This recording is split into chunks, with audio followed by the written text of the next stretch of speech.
we're a little limited for time, but thought we could see how we go with this and just ask our panel of experts, where do you get your food in Melbourne? Can I just start asking you each, where do you get your meat?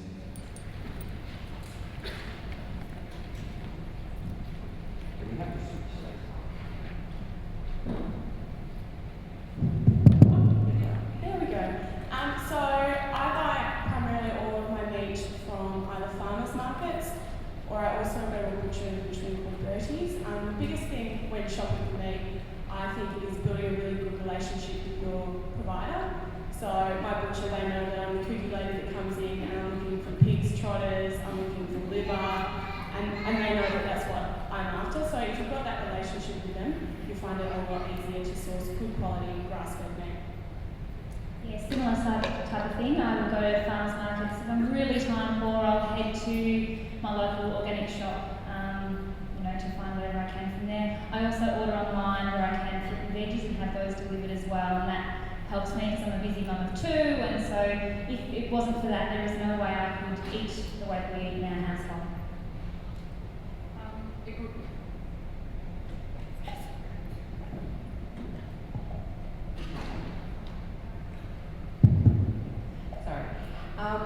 I go to farmers markets as well. There's a great app for Victorian farmers markets that you can put on your iPhone, and it gives me alerts every week which market is on this weekend. You can add your favourite, so it will tell you. I get my alerts on Friday nights. That way I can plan my weekend. I do most of my shopping from, Safeways, Coles or Aldi. I'm big on saving money, so I do like Aldi for as much as I can, especially if I don't make it to a farmer's market. I will still get my fruit and veg from either Aldi or Coles. But once again, I try to pick what's in season. So, and I think that's important, being financially wise when you have 3 kids, 3 hungry kids and a hungry husband. I can't afford to buy organic, biodynamic, local produce for everything I cook. So, but I'm very fussy with the meats. I know my local butcher well. I like to go in there and get, my top-ups during the week. There's also the sort of the artisan supermarkets, places like Leo's Fine Foods, Paran Health Foods, and the other really big health food shops like Go Vita, and there's several. I'm mostly familiar with what's in the eastern suburbs, but you can find a lot of good staples in shops like that, and even actually Chemist Warehouse has a nice aisle with health foods. So it's handy if you empty out your pantry with the unhealthy stuff. It's a good idea to go in and just spend a big amount of money once on staples like almond flour and coconut flour, because you'll have it for a long time. Thanks. I'm right down in the Mornington Peninsula, so I'm really lucky with a lot of my food suppliers down that way. I have Peninsula Fresh Organics, which they do deliveries, and I think they also supply Organic Empire as well, which do fruit and veggie deliveries, and they're fantastic. They've got a lot of the heirloom veggies down there, so the funky purple carrots and the Swiss chard, Romanesco broccoli. So if you're looking for something a little bit more interesting, so mix things up a bit, take a little bit of a walk on the wild side. They've got some good fruit and veggies there. Once again, as with the other girls, we've got a really good relationship with my local butcher. They knew me as the fat lady until they actually started remembering my name, and they said, look, we can't keep calling her the fat lady for obvious reasons. And it's actually really interesting. They ask me a lot of questions about what I'm doing with all of the bones and pig's trotters and things that I ask them for. We're very lucky. Next year, Taranaki Farm, which is run out in the northwest of the state, it's close to a polyphase farm, is what you can get locally. They're going to be doing buying groups around Victoria next year, so they've got pastured chickens, so we'll be able to get eggs from them, and also grass-fed beef, and that stuff is really fantastic. I visited the farm a couple of weeks ago, and it was just fantastic to see everything roaming around, eating what it should eat. And also, if you are down in the Mornington Peninsula at all, or even if you're going down for a day trip, there is a fantastic fishmonger down on Fisherman's Beach. He operates out of one of the boat sheds there, and they go out and catch the fish daily and sell it straight out of the boat shed. So you can't get fresher than that. Mornington. That's in Mornington. Yeah, it was actually highlighted on a recent MasterChef when they did the Peninsula episode. Prime Cuts, I go to Prime Cuts in Mornington. I also drop into Dandenong Plaza. They've got a fantastic butcher there, they've got a fantastic fruit and veggie shop there. It's not all seasonal because they get it from all over Victoria. But if you're looking for something really, really different, you'll find some funky stuff you've never ever seen before there.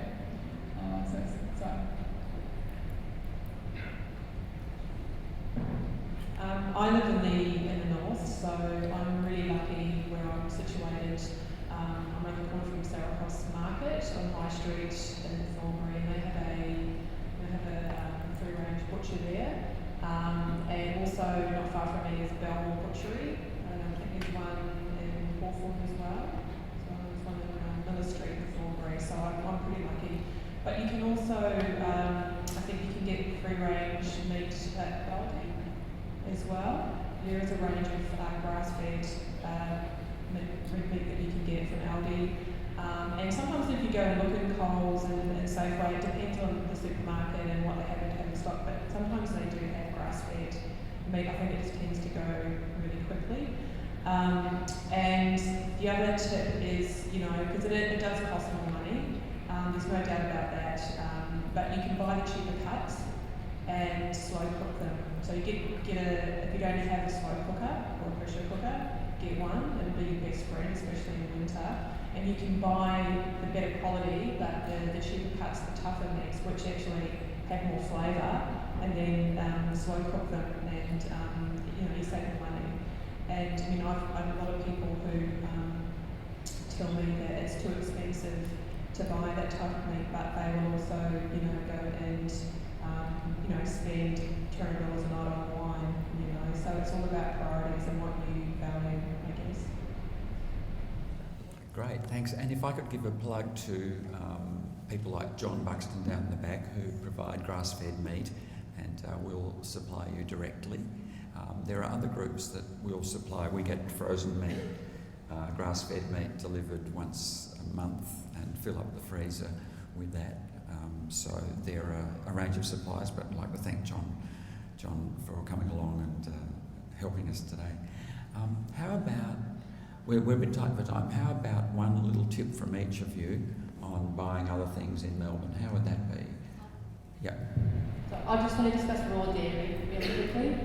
A lot of people who eat paleo cut out dairy, but those of us who include it occasionally or even every week, we tend to choose raw dairy. It's actually illegal for human consumption in Australia, so it's called bath milk. It's very controversial. It's not. It's actually better for you because the lactase hasn't been boiled out of the milk, meaning you have the lactase to break down the lactose, which is often very problematic for people who struggle with dairy. You can buy that at farmers markets. There's often a stand. It's called bath milk. You'll see it's what everyone tends to buy, and it sells out really fast. You have to get there early. They also sell it at organic shops, both at South Melbourne Market, Victoria Market, Prahran Market, have it. Yeah. So just look for what's called bath milk, and don't worry about it. It's actually better for your health than the pasteurized stuff. And I think if you do have problems with normal dairy, you will quite often find you're okay to have raw dairy. So that is the only dairy I have when I occasionally have it. So that's my little tip. My other recommendation is buying in bulk. I go to a nut wholesaler in New Brunswick. They're called the Royal Nut Company because I use a lot of almond meal, coconut flour, and things like that. And you can pick up a kilo of almond meal for $9, which is completely unheard of. If anyone buys a lot of almond meal here, you pay 3 times the amount of that in a normal supermarket. And the other tip is organic whole foods. There's one in Brunswick, one in Collingwood, and another one in Brighton, I think. And they also